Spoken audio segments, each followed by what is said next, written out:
So there's a couple of key muscle groups that make you look just absolutely jacked no matter where you go. Calves can be one of them. Automatically, calves can be genetic. You can train them to get bigger. They can be a pain in the ass to get real big though.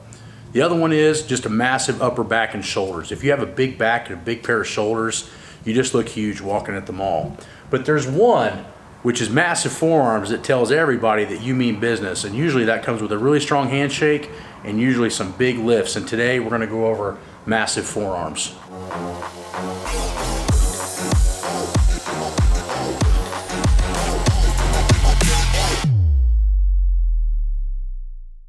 The first one that I like to use a lot of is just a band forearm curl. So what I'll do is I'll set my hand here, brace my wrist here, and then I'll just curl this down. As you can see, it's really working those forearm muscles. Now, this is kind of for vain, aesthetics, but I have noticed that the stronger and thicker my forearms got, the more control I had on a bench press. So a lot of these muscles being super strong is going to allow me to press even more weight, because as I press, I'm not going to change my hand position through my wrist. These muscles are super strong. So when I was competing and hitting big numbers, 600-pound benches and 800-pound benches in a shirt, my forearms were even bigger than they are now, if you could imagine. But I did tons of forearm work to not only protect my bones, but also to give me proper hand position. So I just curl these down, and I usually do around 4 sets of 25, about twice a week, using all different thicknesses and strengths of bands. But a medium band or a light band, something of this thickness nature, will allow you to get a lot of reps and allow you to build up really big forearms and a really strong grip. The next one that I have used for years is just taking a kettlebell and taking the handles and just turning the kettlebell upwards this way. Trying to use mostly in my wrist, turning it this way. As you can see, it's really going to work the muscles of the upper forearm, okay? So doing these types of exercises are really going to hit the top part of that forearm and make it really strong. A lot of people are really weak in this particular situation here. And this brachialis muscle, you want to get really strong. Makes your elbow thicker, makes it more able to take more abuse in the bench press or military presses or any kind of thing that involves the upper arm. If you've noticed guys that are really big bench pressers or really big strongman, they have humongous muscles around their elbows, and if they didn't, their arms would probably break. So in this exercise, it really teaches this muscle to grow and get really strong and thick so that your elbow's protected and you can actually control heavy implements with your wrist. But it makes your hand shake super strong, really develops the thumb and all those types of muscles to where when your hands are in this position here, this muscle is going to grow really big and, like I said, protect the elbow.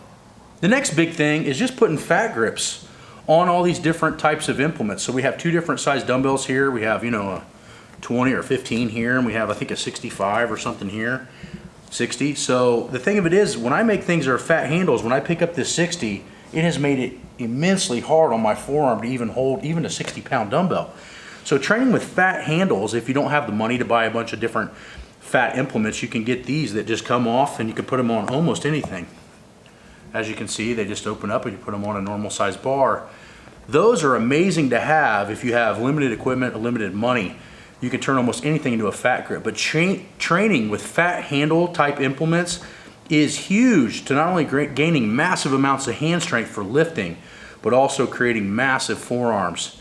So we try to train here at Wenning Strength, we try to train with a lot of stuff that has fat handles. So when you go back to normal size handles, everything's a breeze with lifting heavy weights, but you also have massive forearms. The next big thing to building up massive forearms, so we showed the fat handle and we showed doing flexion and extension exercises. But the big thing is you got to develop the crushing strength too, which is actually making the hand squeeze down. Now you can do that with those, like the old school captain's a crunch, pinching grip apparatuses, or you can build something like this that we did at the gym. But making your hands actually squeeze together on something is going to make them really strong. So you can see my fingers are spread out about all the way to my fingertips, and I'm going to squeeze this and hold it tight and go. This is going to make my forearms super strong, especially in this area right here, to give them that whip out right here. That makes everything super strong. This is really good for hand strength. We'll do anywhere from 3 to 5 sets on a lower body workout after deadlifts, or we can train it as a mini workout on our own.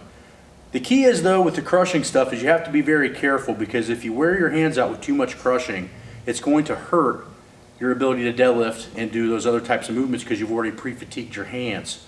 So you have to be careful using a lot of crushing stuff. I find that fat handles and flexion extension exercises never bother my deadlift, but if I do too much crushing type exercises to build my forearms, my deadlift can go backwards and then my overall size and strength will be limited. So be careful using too much crushing type exercises because they do wear you out really fast. Try to use a lot of the fat handles and flexion extension movements. You could totally add those in at any time of day or any other workout day or any other day that's off. And it's not really going to affect the other movements, but this can. But this is also a great forearm builder. All right, so let's say for the sake of saying that we want to develop a forearm circuit because our hands are weak and we got puny forearms. So the first thing I'm going to do is I'm going to put on whatever weight I can manage with this for. So I'm going to grab this, 1, 2, 3, 4, 5, 6, 7, etc. Now, how many of these would I do? Well, if I'm going for strength, I need to be around 6 to 10 reps and go heavier. And if I'm going for size, I think that the forearms really grow from sets of 20 and 25. Why is that? Well, if you were to count how long it took me to do 7 or 8 reps right there, you would notice that at about 45 seconds to a minute is when my forearms are going to start pumping up and burning. I find that when we're developing muscle size, that 45 seconds to a minute, no matter how many reps the sets are, is kind of crucial in order to gaining muscle size, especially in the forearm. So what I'll do with this is I'll do it for time. So I'll do 45 seconds here, and then I'll move over to those flexion exercises that I showed. So we just got done doing 45 seconds to 1 minute of the crushers. Now we're going to do flexion exercises. So I'm going to get here, and I'm going to do 20 reps here.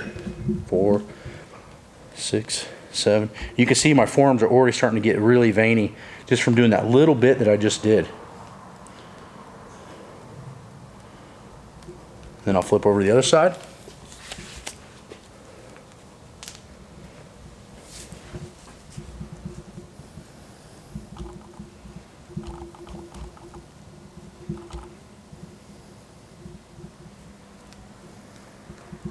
Then I'll hit the other side.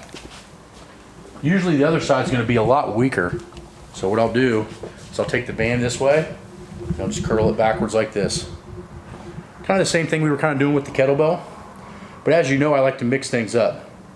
So I'll do 20 this way. And at first, this doesn't feel that bad. You start hitting 20 and this right here just starts turning on fire. And the key is try not to bend your elbow very much. You can hold the top of your wrist, that way you can just turn it this way.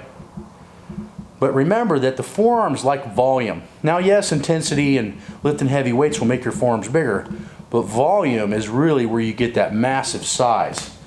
Okay, so the big thing is that if you're going to train your grip on top of the training you're already doing, you're going to do it on an off day, like a mini workout per se, keep it to 10 minutes. So as many of the crushers you can do, and then the different kinds of band angles and stuff you can do, just limit yourself to 10 minutes a couple of times a week and watch your forearms grow on top of your already developed lifting program. So if you're already doing squats and deadlifts, your forearms are getting work. But if you need direct work because they're smaller or maybe they might be your weakness, then add them in, but only add them in for 10 minutes, because anything over that is going to start affecting the next day's workout.